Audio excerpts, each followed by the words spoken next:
Après avoir configuré Flowise, nous pouvons enfin commencer à créer notre premier chat flow.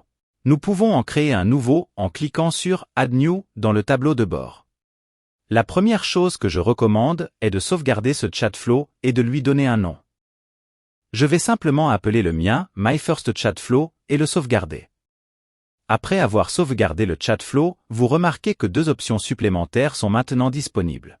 Regardons ce bouton « Point d'accès d'API ». Dans cette pop-up, nous pouvons voir toutes les façons avec lesquelles nous pouvons intégrer notre chat flow Flowise à des applications externes. Avec cette fonction Embed, nous pouvons voir cet exemple de code que nous pouvons utiliser pour ajouter ce chat flow à un site web. Laissez-moi vous montrer un exemple de ce à quoi cela ressemble sur un vrai site internet. Après avoir ajouté ce morceau de code à votre site, vous remarquerez une petite bulle de chat qui apparaît et avec laquelle les utilisateurs peuvent interagir avec notre application Flowise. Nous examinerons en détail cette fonction embedding dans de prochaines vidéos. Nous pouvons également voir un exemple de code Python pour appeler ce chat flow, ainsi qu'un code en JavaScript, et sous curl, nous pouvons voir le point d'accès d'API pour appeler ce chat flow. Sous autorisation, nous pouvons définir une clé API pour protéger ce point d'accès d'API.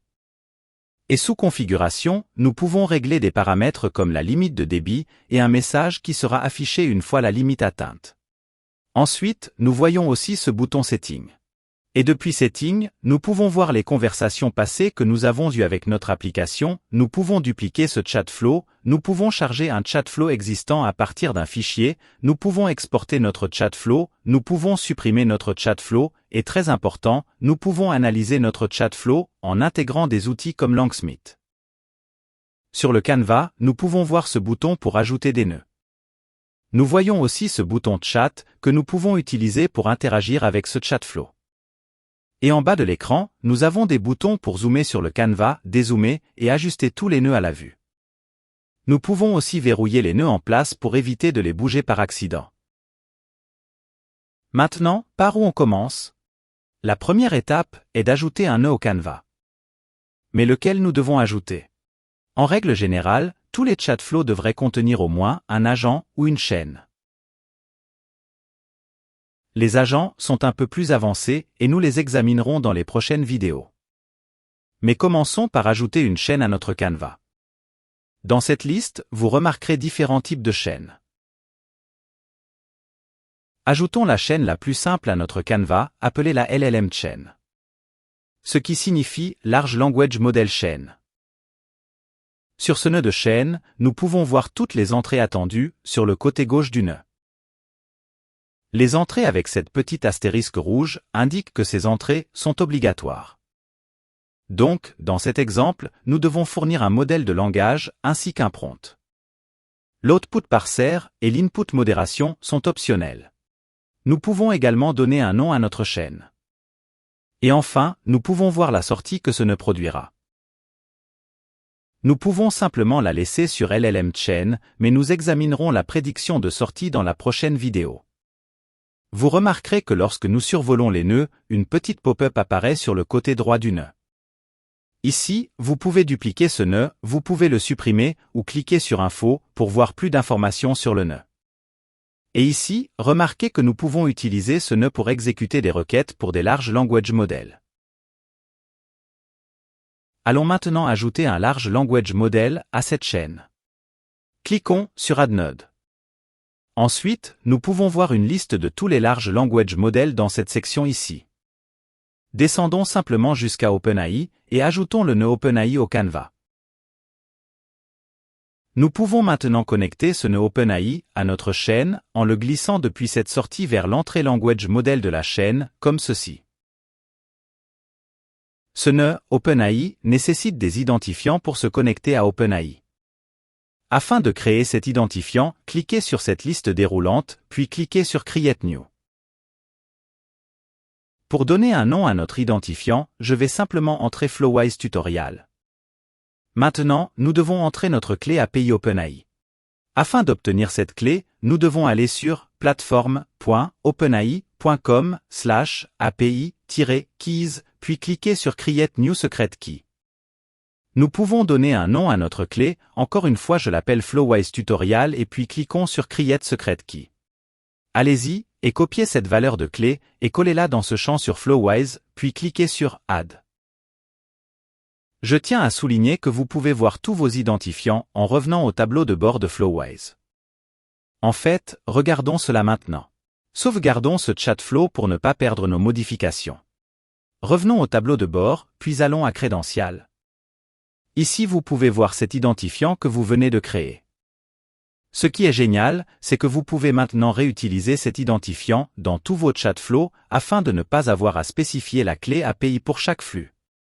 Revenons à notre chat flow en cliquant sur Chat flow, puis cliquons sur notre chat flow. Maintenant, nous pouvons changer le modèle d'IA que nous voulons utiliser dans ce nœud en cliquant sur cette liste déroulante, et pour le nœud OpenAI, nous avons accès à 3 modèles différents. Tous ces modèles offrent différents points de repère en termes de performance et d'intelligence, et je vous montrerai comment accéder aux modèles plus intelligents, GPT 3.5 et GPT 4 également. Nous pouvons également définir une température, et la température est une valeur entre 0 et 1. 0 signifie que les réponses doivent être précises et factuelles, et 1 signifie que le modèle aura la possibilité d'être plus créatif. Il est donc toujours conseillé de définir une valeur entre 0 et 1, et pour cet exemple, je veux que mes réponses soient légèrement créatives.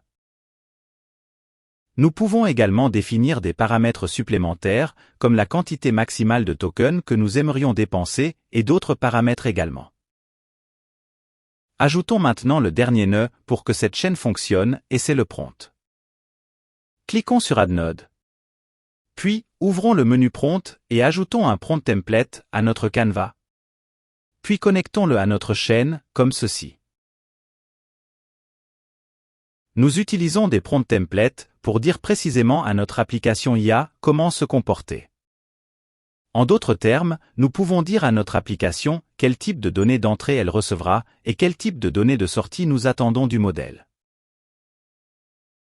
Regardons cela en ajoutant un modèle d'invite. Nous pouvons cliquer sur ce bouton Expand pour ouvrir une plus grande fenêtre d'invite et entrer quelque chose comme « Raconte-moi une blague à propos des chevaux ».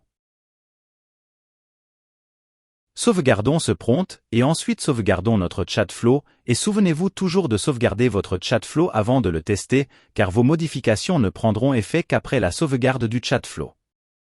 Maintenant, testons cette chaîne en cliquant sur cette bulle de chat. Nous obtenons ce message amical disant « Salut, comment je peux vous aider ?» Nous pouvons maintenant entrer un message ici, où nous pouvons étendre la fenêtre du chat en cliquant sur le bouton Expand. Nous pouvons écrire n'importe quoi à ce stade. Tapons simplement Hello et envoyons.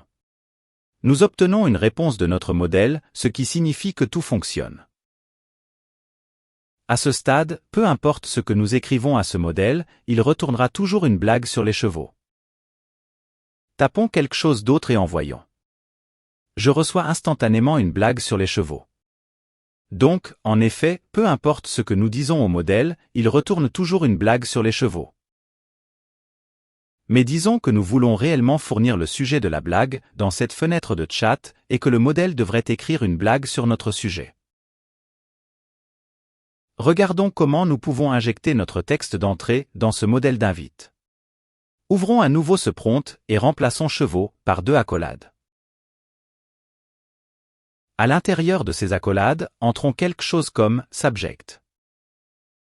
Ces accolades représentent une valeur dynamique ou une variable que nous pouvons injecter dans le texte de manière dynamique.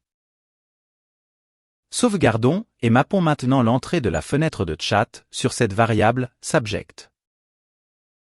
Nous pouvons le faire en cliquant sur « Format prompt value ». Ici vous verrez cette variable que nous venons de créer, appelée « subject », et nous pouvons cliquer sur ce petit bouton vert « Edit » et dans ce champ, nous pouvons spécifier la valeur de ce « subject ». Nous pouvons soit écrire la valeur que nous voulons dans le dur, comme chien par exemple, ce qui nous donnera que des blagues sur les chiens, ou nous pouvons mapper cette valeur sur un autre nœud, ou sur la boîte d'entrée du chat, en cliquant sur ce champ, et vous devriez voir cette pop-up, et pour le moment je suis en mesure de sélectionner la question de l'utilisateur, ou l'historique du chat. Pour le moment, mappons cela sur l'entrée de l'utilisateur, depuis la fenêtre du chat, et fermons cette pop-up. Nous pouvons maintenant sauvegarder ce chat flow, et le tester dans le chat. Étendons la fenêtre et saisissons maintenant le sujet de la blague. Essayons avec chat et nous obtenons maintenant une blague sur les chats. Changeons cela en chien et en effet, nous obtenons une blague sur un chien.